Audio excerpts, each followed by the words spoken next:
Okay.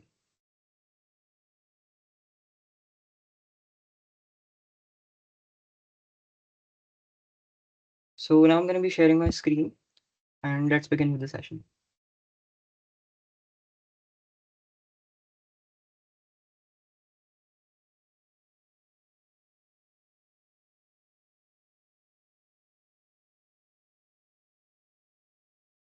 Wait a second.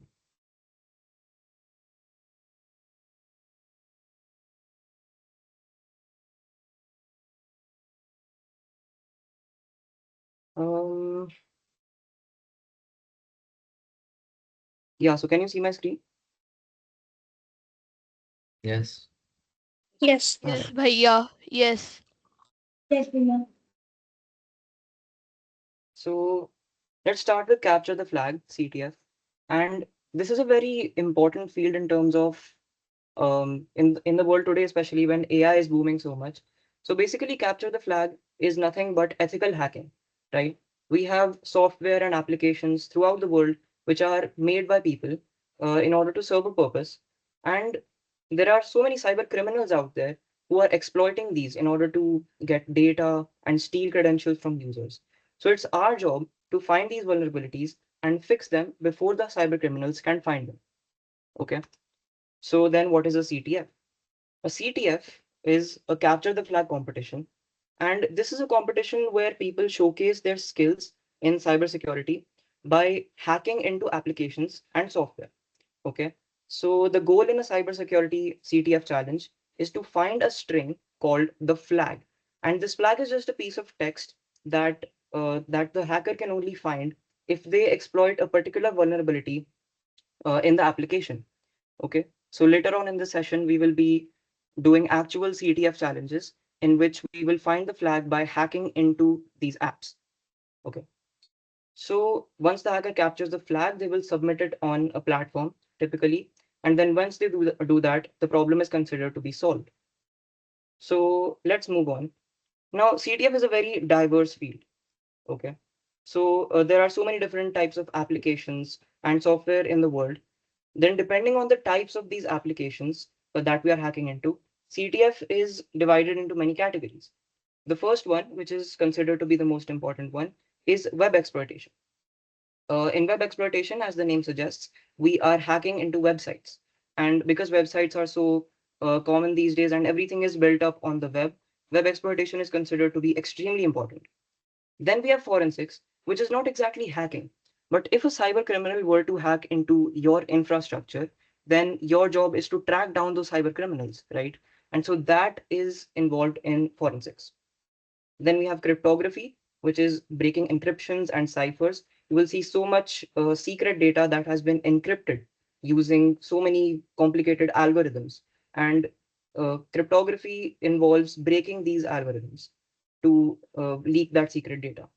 And finally, another very important one is OSINT, where we find information about things and people online. All right. Now, of course, there are many more categories, but in our sessions in training grounds, we will only be covering these four categories, which we consider to be the most important. So let us look at the session breakdown. Today, we will be learning about web exploitation and digital forensics.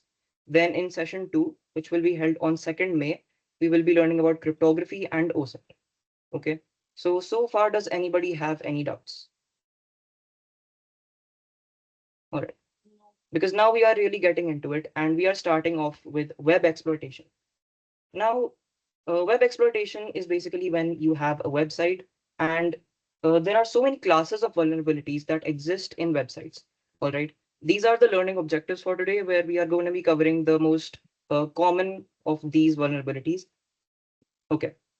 Before we start in like obviously hacking into websites, the first thing you need to know is that how does the web actually work and what is it? So in detail, we will be covering it later on. But for the basics, we have a web browser, right? So in my case, I have the Brave browser. You might have the Chrome browser or Microsoft Edge. This web browser, you have this URL field, right? So let's say I want to go to google.com. I write google.com and I press enter. What happens? It takes me to the website. But then in this process, when I type the link and I press enter, what really happened? So Let's see. The web is an exchange in which the client, which is your browser, asks, and the server, something in the background, answers. So the browser is my client, right? And the browser sends the server a request that, okay, I want to visit google.com, and it's your job now to give me the code for this website, which is google.com. Then the server will look at your request that, okay, the client wants to visit this website, and it will then return the contents, which is the HTML code of the website. Okay, all of this thing is managed through the HTTP protocol, which is the hypertext transfer protocol. We don't need to get into much detail of this, but basically this graph kind of really easily represents what is happening. The browser sends an HTTP request, then the web server performs some calculations or some logic and whatever it must do, and then it returns all of the content of the website in the form of an HTTP response. Okay. Um, yeah, so we have already covered all this, that the information is sent in the response. And the most important part is that this response is nothing but HTML code, right? Of course, this is the page structure. If you attended the web development class that happened just like a few minutes back, you would know what this all means. We're not going to be going in detail in HTML, but all you need to know that the web is governed mainly by HTTP and HTML. All Yes, right. bhaiya. Okay, that's good. Now, we have a link, right? A link typically looks like this. So for example, if I have http google.com/something and something, right? So what is the structure of this said URL? The first thing that we see here is the protocol. So I already told you about the HTTP protocol and what that is, right? The hypertext transfer protocol. This is what starts in a URL. Okay, so HTTP, then colon slash slash, this is just by convention. And then you have the actual link of the website. So this is called the domain. And Google's domain, for example, is google.com. Similarly, Facebook's domain is facebook.com and so on. Then finally, the important part is the path. Okay, so every website obviously has multiple pages, and that particular page that you're trying to visit is governed by this path. In this case, the path is slash something. It always starts with a slash. Okay, so that's how URL works. Now, we are now going to be starting by actually going through some cybersecurity tricks that you will learn as you go through the CTF journey. The first and most basic trick is how can we view the source of a website? All right. The source is basically just the code, which is the HTML code. And when you visit a website, like let's say google.com, right? This website, we see what the browser has made out of the HTML code, right? It has just visualized everything, and we see like this search bar and we see the buttons and everything, but we don't actually see the HTML code. So how do we see that? Well, for that, we have a very nice tool that's developed in almost every single browser, and that is the view page source, right? What you have to do is right click anywhere on the page in the background and click on view page source. So I want you all to do that and go to google.com and view the source of this page. Okay. Like, of course, you don't have to understand all this. This is just like a lot of code that is deliberately made for us to not understand, but you get the point, right? So I'm going to be showcasing this with a website that I've like a very basic thing that I've designed for this uh, challenge. Okay. So we just have like a heading and we have a smaller heading and then we have a paragraph, right? And nothing else on the page. So what's important here is that in the website source code, there might be some hidden things, right? So for example, the developer left some comments and we can't see the comments on the rendered page, but what if we want to still see them? Well, for that, we can view the page source, right? When you click on view page source, you see this code, the basic code, but then on the bottom, there are some comments. Let's read what this says. This is sensitive information you couldn't see on the website. The flag is something something. Of course, this is just a demonstration of what it could actually be.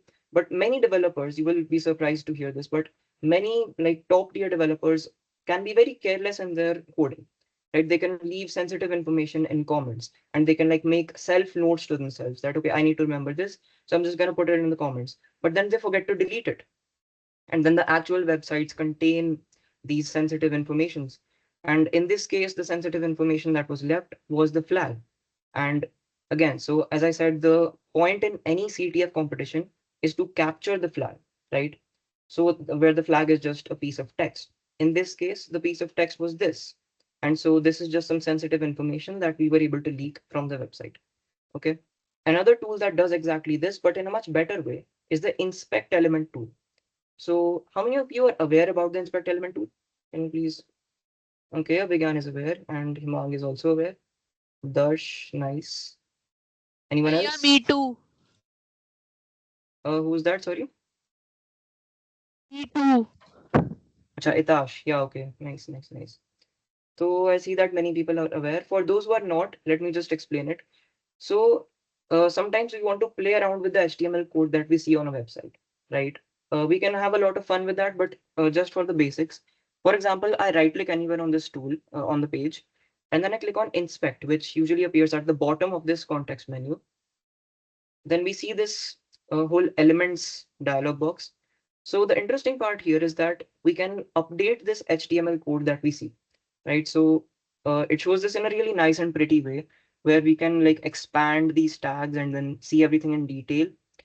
Now, the thing about this, the main thing that many people do is that we can change the contents of this HTML in real time. Now, of course, it's not a permanent change, but only just to play around with this HTML code.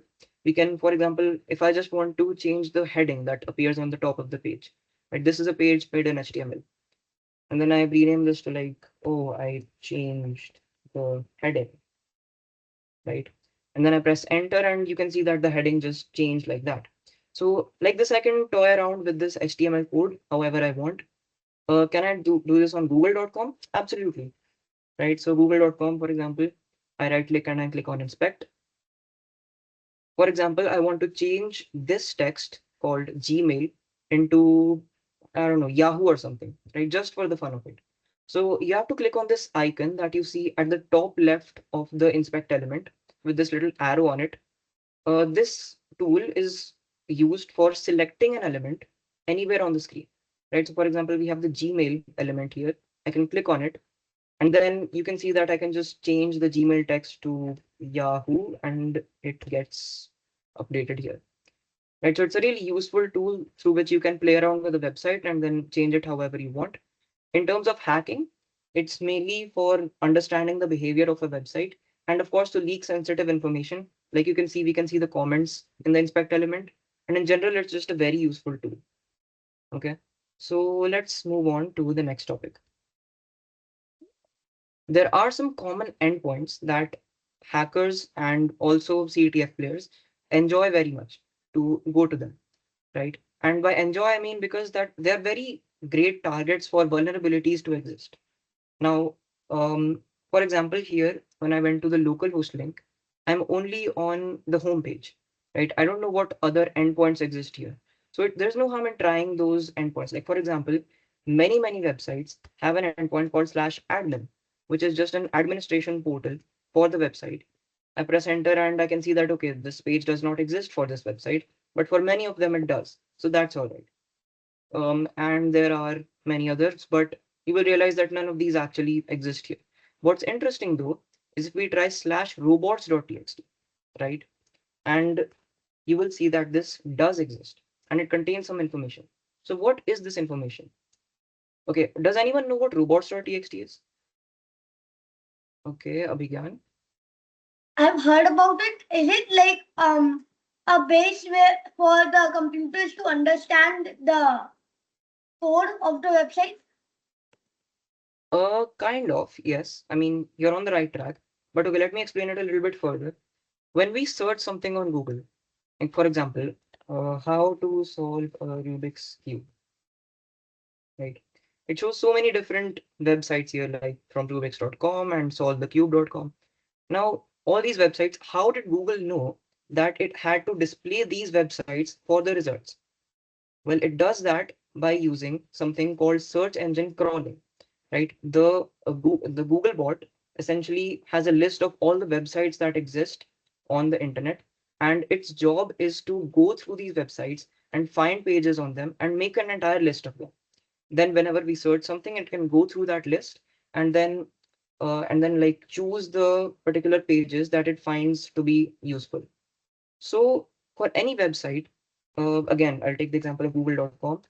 When a search engine crawls this website, when it tries to look at all the pages on this website, it needs some place where it can find out information about the site, like all the pages existing on it and stuff.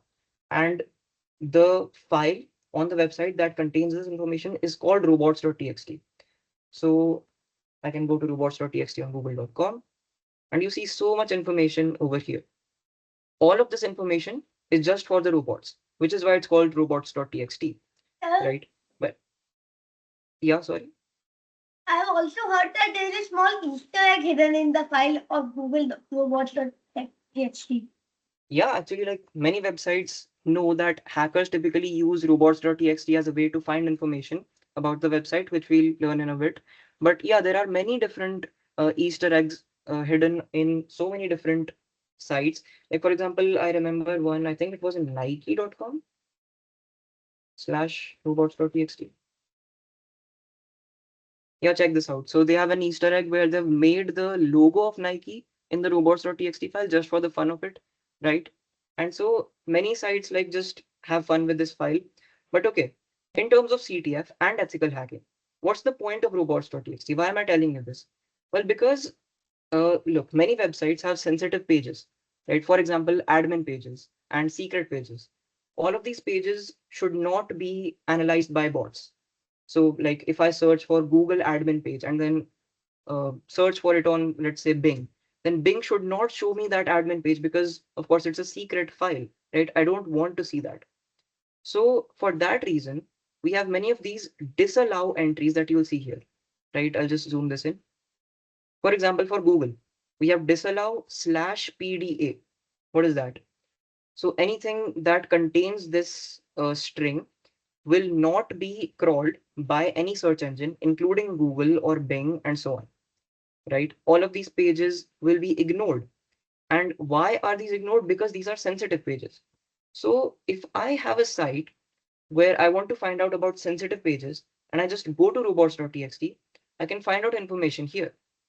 So for example, by going to robots.txt, I was able to find out that some super secret page.html exists in this website. And so I can try to visit this. Right, let's see what happens. And you can see that this page exists and there's another flag here, right? So of course, this is very interesting. And we were not able to figure out anything about this super secret page if we didn't know about the existence of robots.txt. Right? You will find that in the home page, for example, there's nothing about this existence of the page, right? But then by going to robots.txt, you were able to find out that this page does exist and we were able to find the flag there.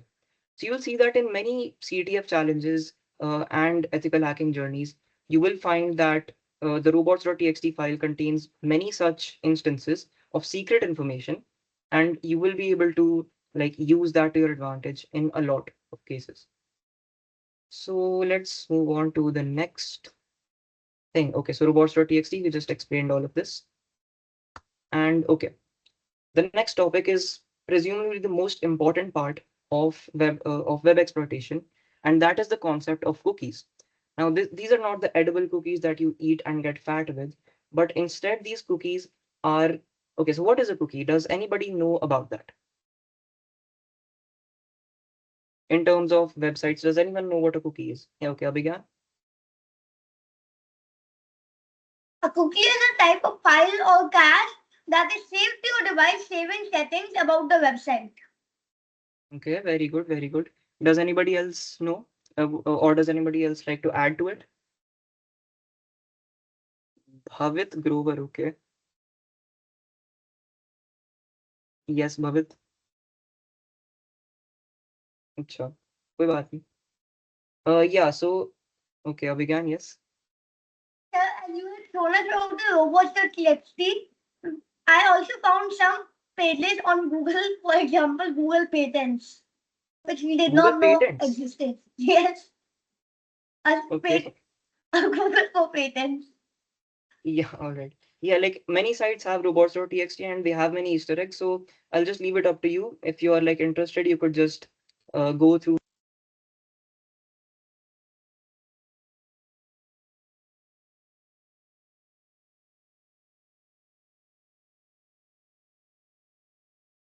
Oh, Bhaiya, you're Shyamak, on are mute. you on You're on mute? mute. Bhaiya, you're on mute.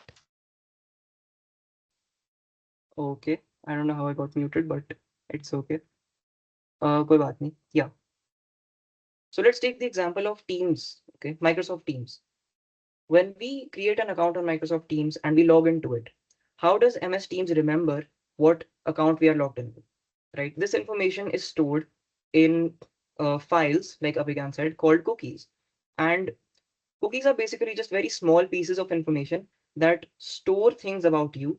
And they're primarily made so that websites can track information about you and they can like just identify who you are and what you do, your interests, and all of this, right? That's why whenever you go to a website, you must have encountered that little pop-up that says this website uses cookies. And then you have to you're forced to click on accept or else you can't use it, right? That's because they are forced to make that pop up because you can't use cookies without consent from the user. Okay, so this information tracks you and it stores stuff about you. But of course, again, web developers are often very ignorant and they're not very smart about writing code, like many developers like that. And so they store sensitive information in cookies, right? So, for example, let's say we have a site and it stores your username. Okay. So my username, for example, would be Shamak. And I store that in a cookie in a website. Okay. The website stores my username in a cookie. But they don't realize that I can just change that cookie at my own will, right? From the client side, from the browser, on any website, I can just modify the cookies however I want, right? So again, like we've been doing for so long, let's look at the cookies of google.com. Okay. Now, how do you see the cookies? You again go to the inspect element. So right click and click on inspect. And then, okay, yeah. So you must be seeing these two arrows on the side called more tabs. And you click on application. Okay, so I want everybody to do that. Go to google.com and click on the three arrows and go to application. So how many people understood that?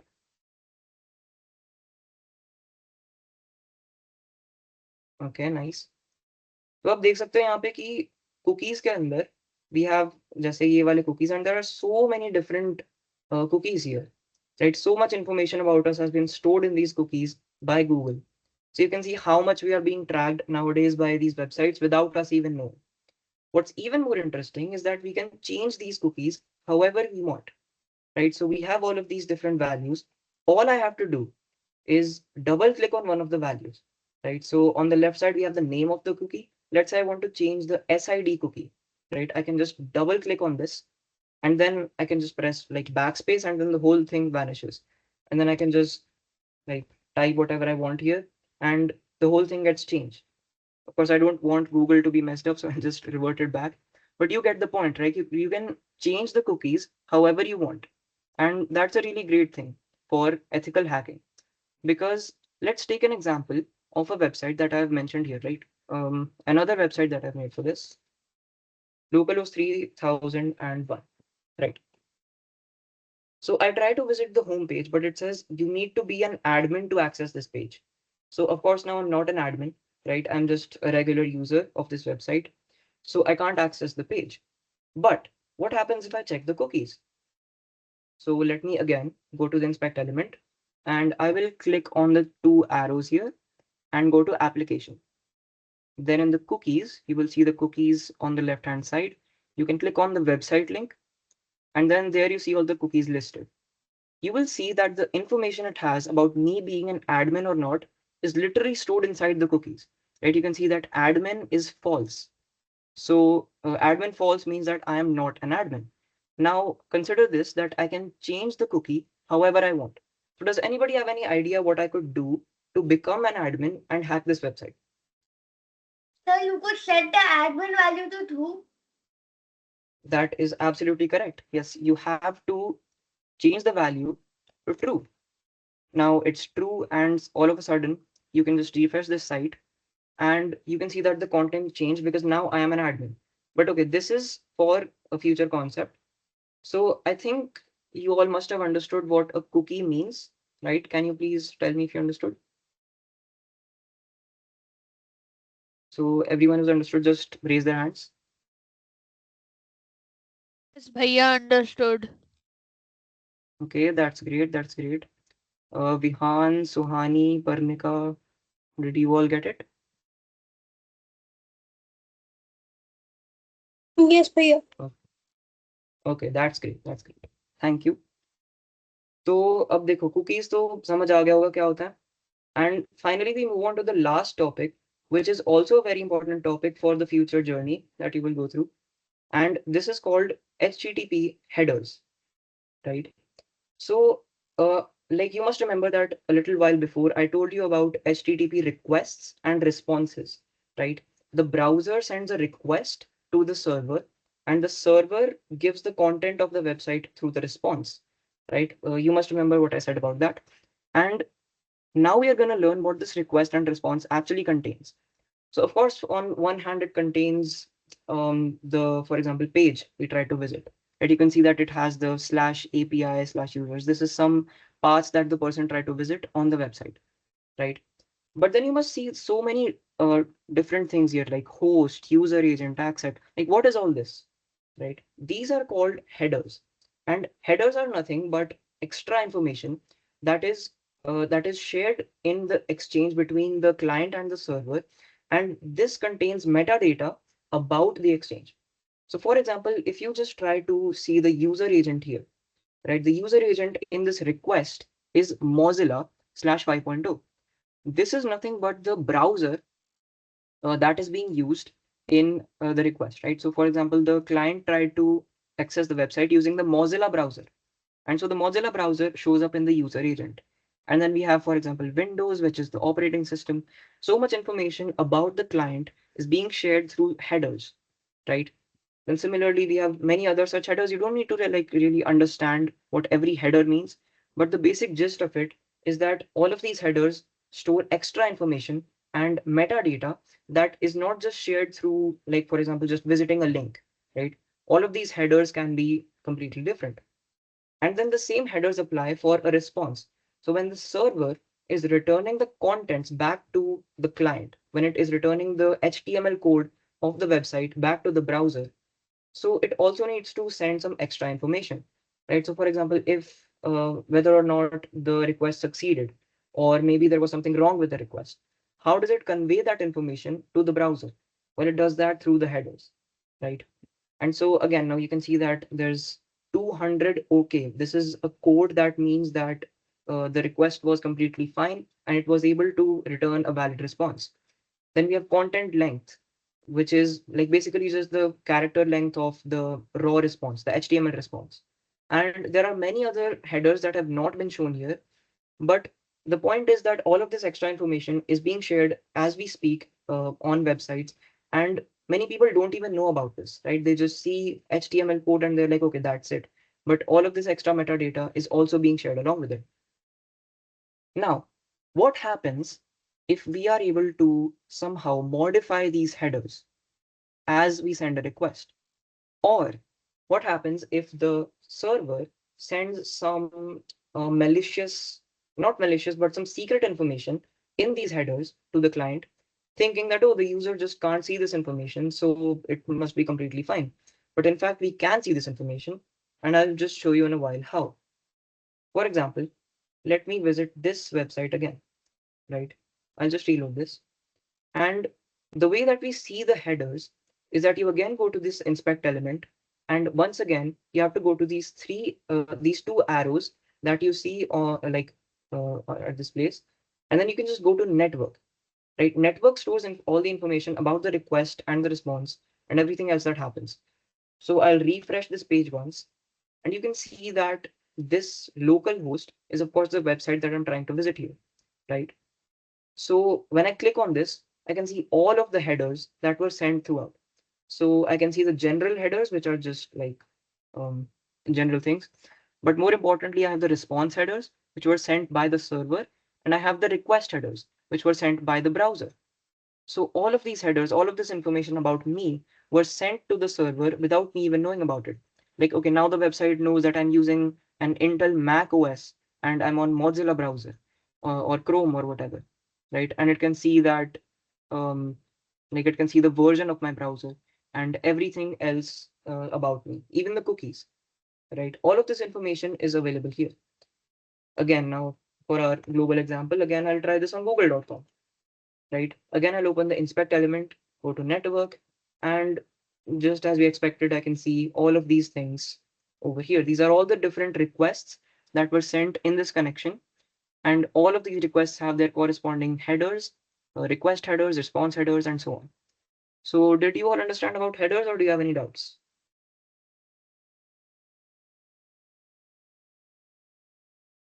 Ranvijay, do you have a doubt? Okay, no. So I'm assuming that it's clear to everyone.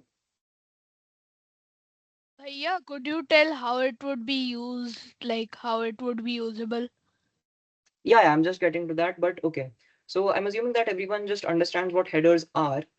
But now, how can we use this to actually do something in CTF or ethical hacking, right? So let's see this website. It says that in order to access the portal, the user agent header should have the value admin. Right now, of course, I don't control the user agent header directly. Like I can see that in the request that was sent, the user agent was, I don't know, what was it? Let's see. It was some like completely gibberish string that I just don't control, right? This is just information about my computer. So is there a way to somehow modify this information at runtime? So like when I send the request, is there a way to somehow just change it right then and there? Well, yes, there is. So for this purpose, I would like you to download a browser extension called mod header. All right. It's available on Chrome and Brave and many such browsers. So mod header, okay. I will send this on the chat. And I realize that you don't have the chat, which is Bhaiya, we fine. don't have access to the chat. We don't Yeah, have yeah, access to the yeah. chat. So, okay, can you just type this mod header, MOD, and then header, right?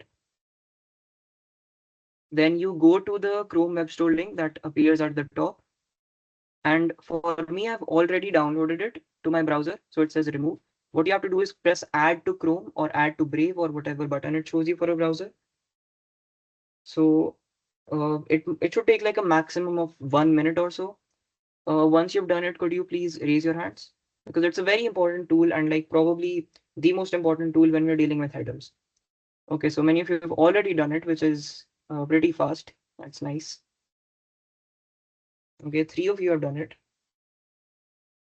All right. Okay. So it shouldn't take that much time actually. So let's move on with this. Okay, 5 of you done. That's nice. So now how do we use mod header? Okay. On Chrome, I don't know if you're aware of this or not, but to access your extensions, you can click on this little extensions icon that appears on the top right, and it looks like a jigsaw puzzle. And you click on it, and you can see the mod header extension over here, right?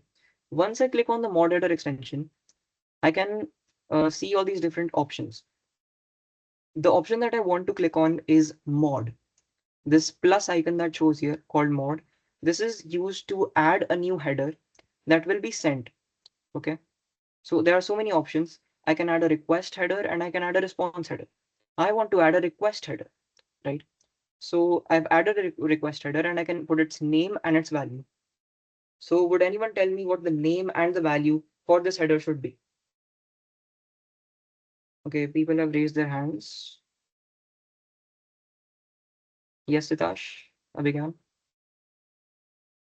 Sir, the value should be equal to user dash agent and the name and the value should be equal to admin. Okay, yeah. So the name should be user agent because again, you can see in the slide here that the format of any header is key colon value. Okay, where the key is the name and the value is the value of the header, right? So the user agent is the name of the header field that we want to change. So here, for example, I'll go to mod header again. And in the name field, I'm going to add user agent. All right. The user agent is the header I want to change, and its value I want to set to admin, as you can see here. Set closed. Yeah, admin. So the header has been changed. Now, how do I make this change reflect actually in the site? I will refresh the page, and boom, it actually allowed me to go to the admin page, and now it gave me the flag. So again, this is a very typical CTF challenge that you will see in many cases where you have to modify cookies or you have to modify headers, or maybe there's something given in robots.txt, maybe there's something given in the HTML code that you can't see. All of these hidden things are there which you can change and also just see sensitive information in order to get the flag. All right. In terms of real world ethical hacking, again, this is very much useful. But the major concern here for many developers is how do you prevent all of these attacks from happening? Well, the best thing you can do is learn CTF. When you learn CTF, you get to know about all these different vulnerabilities that exist. And when you know that these vulnerabilities exist, you won't write code that is vulnerable to them. That you will know that this code can be exploited because of this vulnerability. And so you won't make the same mistakes over and over again, right? So for example, to patch this vulnerability, I would not trust on headers that come from the client because I would know that the client can just change those headers. And the same thing for cookies, right? So, okay, that's pretty much about headers. And okay, so far, has everyone understood everything that I've said? Okay, Yes, Abhigyan has bhaiya. understood everything. Yes, That's nice. bhaiya. That's nice. Oh, okay. Okay, nice. So nobody has any doubts? If there are any doubts, you can ask away. I won't Not only bite has you. happened till now. I just joined. Okay. Okay, fine. So just to make it fun, I have created a home task for you guys. And your task is to hack this website. I'll be posting it in the channel. And your job is to take this website and find vulnerabilities in it, the ones that I've shared today. And your job is to perform all these things and find the flag and send it to me at my number. Okay, so I've not published this website yet on the link here. It's locally. So in a while, like in about half an hour or 1 hour, I will be publishing this site and I will share it in the announcements of the Training Grounds WhatsApp group. I believe you're all on the Training Grounds WhatsApp group. Okay, nice, nice. So I'll Yes, share it there. bhaiya. All right. You can then whoever finds the flag first, I'll like give them a chocolate. All right. So just Bhaiya, come could to you also share it on Discord? I will share it on Discord, yes, in the announcements section and on the WhatsApp announcements in the community. All right. So yeah, for web exploitation, that's pretty much about it. Just to overview, we learned today about how the web works, right? How HTTP requests and responses work. I'm pretty sure you learned more about how the code can contain hidden information that we can't actually see from our eyes unless we actually view the source or we go to the inspect element. Then we learned about some little bit more advanced concepts like cookies and headers. I want to make it very clear here that this is not it. All right, these are the very basics of web exploitation, and the actual field is very much more advanced than what we have learned today. Right? There are so many different concepts and so many new techniques that are coming up every day. And the problem here is that AI is growing a lot. And the code that AI writes is often very much vulnerable to these same exploits. Right? Like for example, AI might assume that cookies are safe, and it might assume that headers cannot be changed. And because of that, hackers are exploiting so many different websites these days, and they don't even get to know like why did I make this mistake? Well, AI made that mistake. And so it's your job if you are using AI to use it wisely, or otherwise just make sure to review everything that you write and then make sure that no vulnerabilities ever exist. All right. So if you want to learn more about web exploitation, because this is just the very basics, if you actually want to do CTF seriously, then you have to learn a lot more and invest more time into this. So for that, you can visit our website, techsyndicate.us. All right. Are you aware of this website? All Yes, right. bhaiya. Okay. So you can go to the Learn tab here, And in the Learn tab, if you scroll a little bit down, you will see CTF here in red. And you can click on Learn More or Know More, whatever it is. It redirects you to this Notion link, which will contain the learning resources that you need. This contains a little bit more advanced resources for you. And like if you go a little bit down, you will see web exploitation right here. Okay. There are many resources available here, like for example, Hack This Site and Portswigger. Portswigger is like particularly very, very important. If you are actually going to go into web exploitation, Portswigger is the most important course site and like in general resource that you might be able to access. And then of course there are many YouTube tutorials as well that you might follow. This one is particularly interesting. So I guess that's it about web exploitation. If you have any doubts about it, you can DM me or on Discord, or you can WhatsApp me on my number. And so from here, I would like Ayush Sharma and Aarav Juneja to carry on and explain the next field, which is digital forensics, where you catch cyber criminals after they've performed a crime. All right. So yes, Aarav. Thanks, Shyamak. So you can answer. Yeah.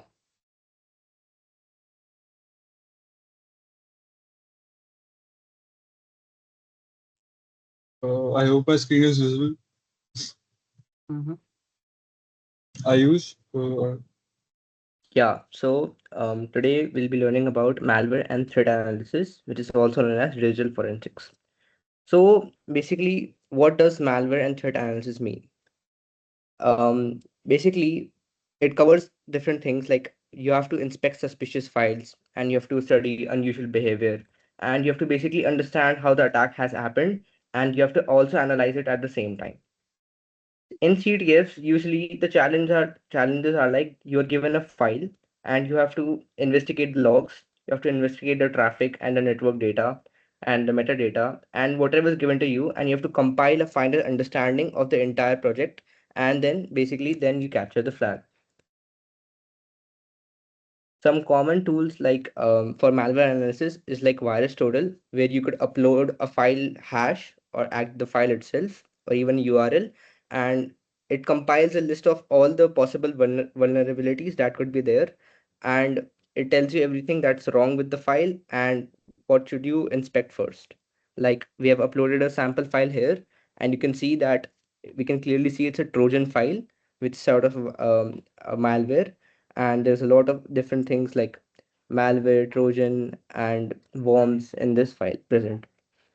I would like to add that virus total alone does not ensure that it does not have some kind of malware inside it, but it can be the first step to analyze it and understand if there is something wrong with it. There are deeper steps, obviously. So if you do not find any trigger on this, you will have to check it manually also. Yeah. So if we start step by step, what I can summarize it all. First of all, you get the files, you have to analyze it for suspicious commands, processes, network data, and hidden strings. And you have to look at the timestamps and the logs at what the attacker did.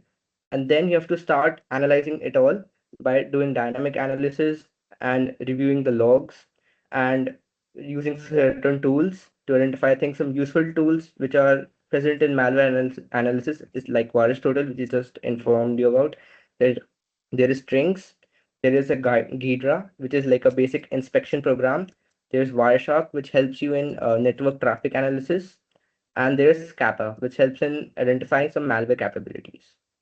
So we won't be going Now, into the advanced tools right now, but Ayush will be explaining the basic tools required, such as file, etc., which can help you start with analyzing the program, even though it does not deeply analyze it.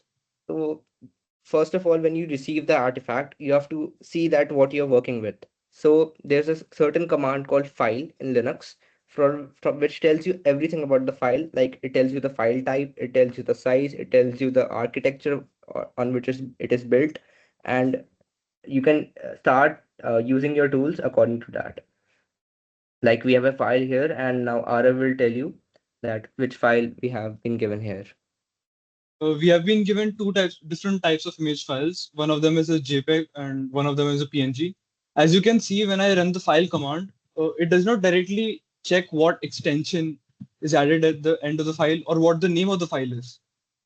Extensions are used just simply for the main OS to under your operating system, like Windows, for example, to understand which app it should use to open the file.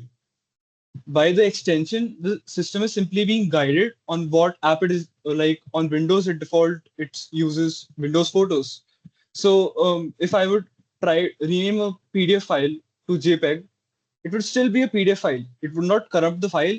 But when I try to open it, the Windows by default will try opening it Windows Photos, which would be an incorrect file opener. So it will give us an error. As you can see in this, it is telling us different details such as the image dimensions for both the files, and it also tells us the channel format, which is RGB in this case. Okay. So once we have understood about the files, now we come to the main thing. Now, steganography is a technique which is basically sort of a magic trick where you can hide stuff inside files. So what I mean by that is, like, have you ever heard of a treasure hunt? Any one of you? Have you ever been in a treasure hunt or something like that? I've heard of it. Okay, so can you tell me what does it mean? A treasure hunt is basically where we have to hunt and find hidden treasure which has been hidden, and we have been given some hints or tricks which will help us find it. Yes, very well. That's exactly what it means. So, steganography, or in short, steg, it's a method to hide secret data inside files so that it's not obviously visible, but it's hidden in plain sight. By plain sight, I mean you cannot find it by another way, but it's just present in front of you. You just need to know how to look at it. So, So it does you not can show hide. the file as you mentioned previously. It is not visible to the human eye because when you look at an image, if I shift the color pixel by a single unit or single value, the color will very mildly change. So to the naked eye, the image looks at the same, but you can hide data inside it, as you'll see forward. So now you may be thinking like, where all I can hide the secret information. So you can do it anywhere you want, like images, audio, video, text files, and literally anything which is a file. Now, we're coming on to why Steg is interesting in CTFs. So Steg teaches us different things like how we can inspect files, we can use different tools, we can think of the obvious things, but it still might be something which is not in our mind. And what usually you should check first in a file is the different things which feel off to you. Like CTF is all about trusting your gut and proceeding with the things which you feel is wrong in the file and proceeding to capture the flag. So we're going to start off with metadata now, which is the first main thing which is present in almost every other CTF challenge. Metadata is basically a description about the file. It's a short description. It tells you about the file type, its dimensions, its hidden content, and everything. It can also tell you about like images. It can tell you about where it was taken. It can tell you about its coordinates, and it can also tell you who took it, from which camera did you take it, from what lens did you take it, how much the zoom was, everything about it. As Shyamak previously also talked about you headers in the web exploitation, it basically has data which you're not even aware about that exists. Like if you capture an image, for you, you're simply taking an image, but it also captures things like the location you're currently standing at. It will record it in its metadata, the time it clicks, the camera you are using. Uh, it also has different RGB, the lighting, and it all captures it inside the metadata. I'll demonstrate this using a simple file. First, I'll be using a web application since most of you do not have a Linux terminal. Uh, as you can see, this is simply an image. I'll first open it. The image in itself does not seem to have anything off, like we have previously mentioned. There is no offness in the color. It looks like a completely normal image. But when we check its internal data, which is also known as the metadata, you can see that one can edit its metadata as well. So in CTS usually they like dropping out hints, or as you can see in this, directly the flag is given, but in usually in CTS there are chains. So as your person previously mentioned, in treasure hunts you are given off hints. So if you were to open metadata of an image, you can see different hints which could lead to the further steps, uh, which could also guide you in the following level. So I believe we can go on to the next tool now.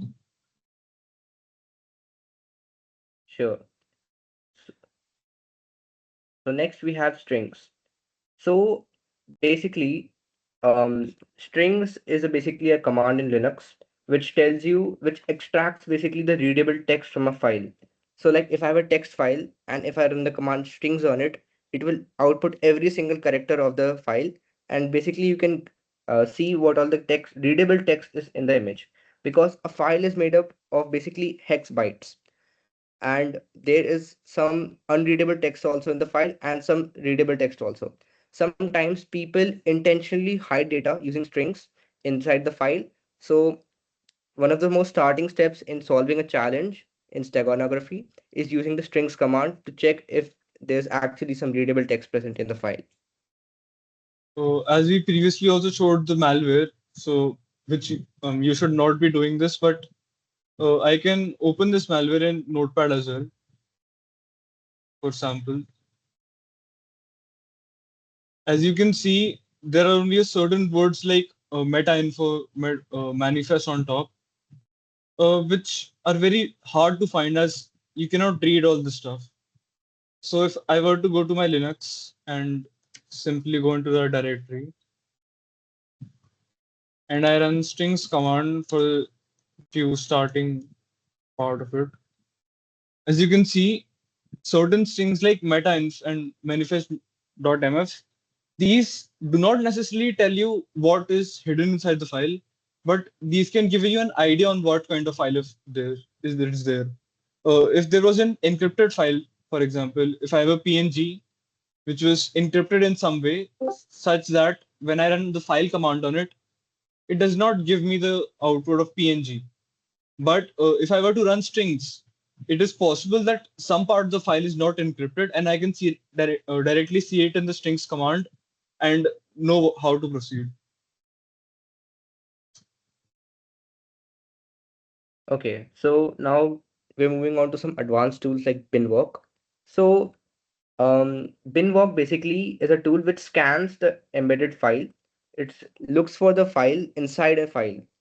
So what I'm basically saying is, have you ever seen that at airports or train railway stations, you have seen the luggage scanner thing, where police people sit next to it and you have to put your luggage in that, and there's an X-ray on the side, so they can see everything. So binwalk is a tool that exactly performs the same function. It scans the file and looks for embedded files or hidden data inside it. So, what do I mean by that? Because sometimes in CTF challenges, a file is sometimes hidden inside another file. So, like visually from looking at the file, you cannot identify that, oh, there's another file hidden in the file. But by using binwalk, you can see if there's another file hidden inside another file. So, some standard files in which people usually hide stuff is images, audios, and firmware, etc. One of the indicators for Windock I usually find is that the file size is a little off. You can see the image size and you can also see the dimension of the image. Usually, this gives us the off call, like this is a very small image. This is even smaller than the previous image, but you can see that it is a whole 9 KB. But 200 pixel, 200 into 200 dimensional pixel being a 9 KB is a very suspicious thing because, as he previously said, you have to go with your gut. You have to identify what you feel is off. Here, any practiced CTFer would notice that the resolution is very small, yet the file size is very large. So, in this case, LB, there are obviously for every tool there is a Not every tool is there on web, but most tools are present on web as well. We usually use WSL for more complicated tools, but tools like Binwalk can be found online easily. But I'll be demonstrating using WSL for convenience. I'll show it there also. When I run the binwalk command, what it will do is there is an image file obviously, but inside that image there are some kind of indicators for the system. What the interpreter does in when we do not run when we open it normally is it opens the first file it finds and it uses the indicator for that image. It does not check further if there is another identifier in the file which can be opened in many ways. But for the simplest case, we'll use binwalk. As you can see in this, we have a little different kinds of files. Z-less compressed data is usually found in PNG, so that is not very outstanding. TIF is also associated with PNG. As you can see in this, we have a zip file. So first, I'll directly try extracting with binwalk.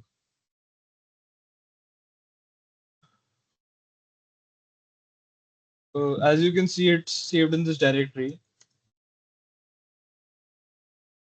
But when I go into the extractor directory, I do not find anything, which is a little off. So I'll go back a step. And as I already explained, the OS simply uses the extension it is given provided to extract the file as it is. So I'll be renaming this file, which is a PNG, as I identified, into a zip file. This should usually not work for files, but since we have already identified it as a zip file, we can see the windows cannot properly extract it. So we'll be running the unzip command on our WSL. We can see it's asking for us for a password, but we do not know much about the challenge. But as I previously hinted, EXIF data usually holds some kind of hint for the image challenges, and it gives us a path to follow.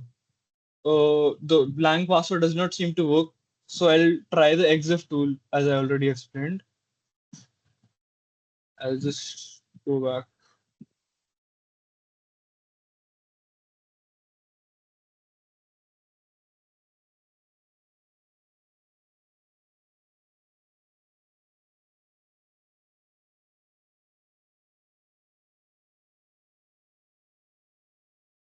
I'll just use this image.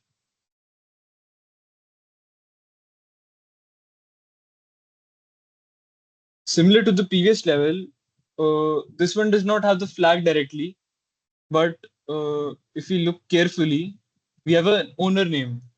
Owner name is not found. Owner name here seems off because it does not have a related field name above it. It's a very outstanding field name because it is usually associated with different fields such as uh, where the it originates from when it has an owner name field. So Prakash in itself seems like a weird term. So uh, it hints that we have to use this word Prakash somewhere. As we had seen previously, this zip was asking for us for a password. So I'll try the word Prakash here. And as you can see, we have extracted the file successfully. So this was a zip which is encrypted with a password. Hence, when we run exif tool, binwalk, my bad, binwalk, it tried extracting the zip file, but it was not aware that it had a passphrase on it, so it failed to extract that folder. In this case, we got a challenge directly and directly got our flag over here. This is There are a lot of different things you can do with binwalk, and there will also be a false positives, which are when it shows that it has a certain file due to some certain data inside the hex data, but it may or may not be a useful file. It could also be an empty zip file. It could be an invalid zip file. It could be a correct zip file. It all depends on the challenge maker. Please proceed with the next one. Okay, so we have covered three techniques till now, which is metadata, strings, and binwalk. Could someone please tell me, like in just one line, what they have understood about each one of them? Anyone, just like Is anything, for whatever you know. extraction of files from another like image file or different types of files, and Yes. we can use we can find out metadata. We we basically use metadata for finding the metadata of the image or the file, and from this we can get information about the file that may seem not to be in order, and that can be used as sometimes passwords or different usage Yeah, depending. very nice. Very nice. And does anyone have anything else to ask before we proceed on to the new tools? They have not understood any previous tool. Okay, so before proceeding to stack height and Z-stack, I'd like to tell you about one more thing. There is something called as text steganography. In text steganography, basically you can hide things inside the text itself. Now, this is again like steganography, but it's like not visible in plain sight. Like there's some things like invisible characters, which you cannot see by your eyes, but when you actually inspect the text closely using like some hex editor or something, you'll see invisible bytes inside the text. Because if you all know, if you don't, that the text is made up of bytes. A byte is made up of 8 bits, and when the message is actually written out, you don't see the thing, but when you actually inspect it using a hex editor, you can see that there's some hidden bytes in there, or there's some unusual capitalization, and there's some patterns in the wording that is used. So you can also, while approaching a challenge, you should also pay attention to the text that is provided to you, and you should always check that first. I think Itash Now, has a doubt. yes, Itash. What was that tool that you use in the command prompt? Like, what is that tool called? Yeah, so I'll tell you. First of all, we use EXIF tool, which is a tool used to extract the metadata, which is basically the entire detail about your file. And No, next, like are these commands built in into the CMD? no, these are So not they built are into specifically CMD. for Linux terminals. They are not for Windows terminals. They work both on Linux and Mac. So Which for which Windows users, which yes, Linux distro? Which Linux distro? it should work on most of them, to be honest. Apart from Linux, we'll be also providing you with some online alternative tools, which will provide the same functioning as the Linux tools after this class. So you can try the challenges yourself, and if you have any doubts, you can send us in the messages. So now let's proceed to the next tool, which is stack hide and zstack. So stack hide is basically another tool. It's like binwalk only, but there's a certain restriction to it. That the restriction is that you can hide things using a password. So like if I'm the challenge maker, I can hide a file inside another file using a password, and I can send that file to another person. But that person cannot extract that file without the password. So basically this file is like a zip file, but it's password protected. So for this, we have another challenge for you, but we'll provide it in the homework for you so you can try it yourself. So in case you have any queries, you can contact us directly. We do not expect you to solve it yourself, but you should understand the basics of what you can do with it and try to find some data and then contact us. Shyamak, can you turn on your camera since you're organizing the event?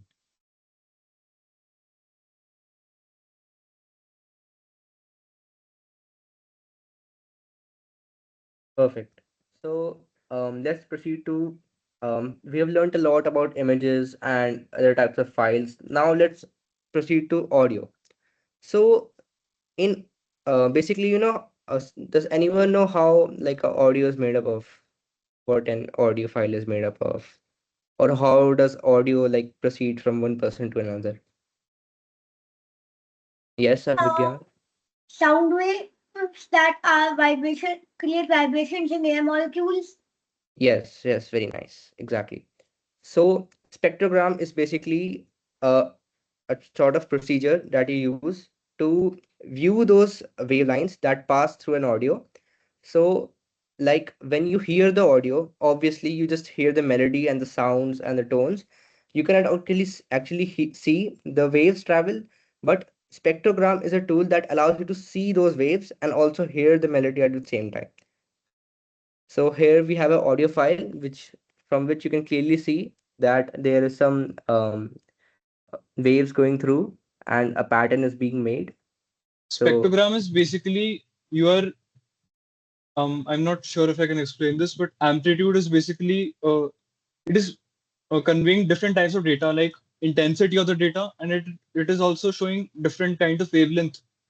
So it is basically categorizing the different kinds of uh, types of sound it has, and it's plotting it on a graph with respect to time. Uh, you usually plot different things like positions. So it is similar to that, but for the sound, different types of sound. so Yes, here you we can can continue. see that we have an audio file here and there's some waves passing through. So you can actually visualize the audio which you have on the internet and you can see how like the actually the beat was made in the file. So Arif, can you play the audio once? So I'll have to share again once. I think.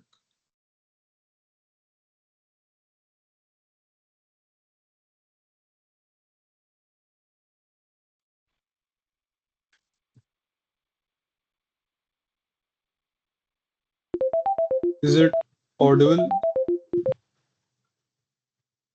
Yes. Yeah.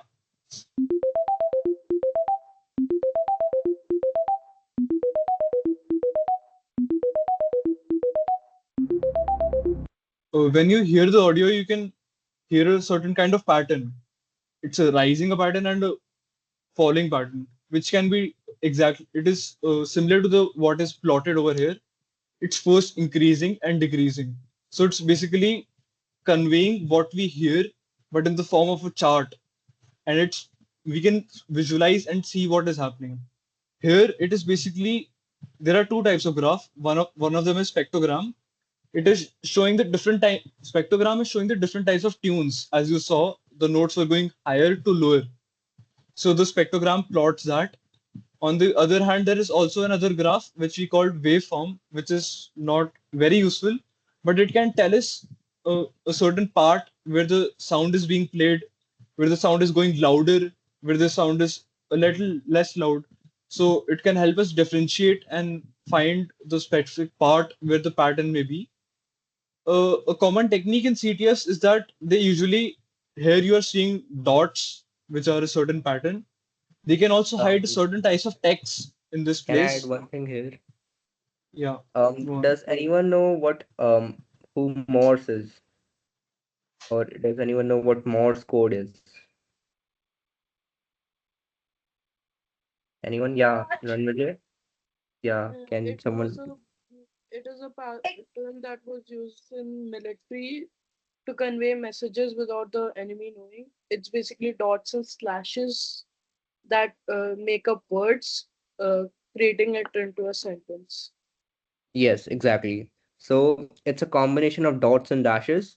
Basically, in computer language, you can say it's a binary, like 0 and 1, because the computer understands binary language.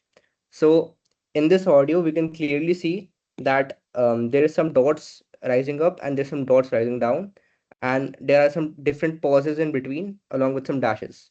So this is an example of a message being sent across Morse code.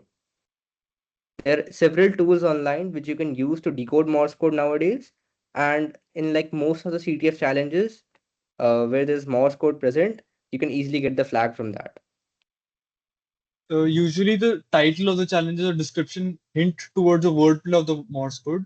And when you open the spectrogram, you'll be able to see more clearly. This is simply an example of dots.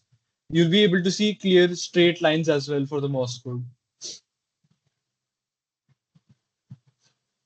Okay, does anyone have any doubts in this spectrogram or audio steganography? Anyone? Or do you have anything to ask?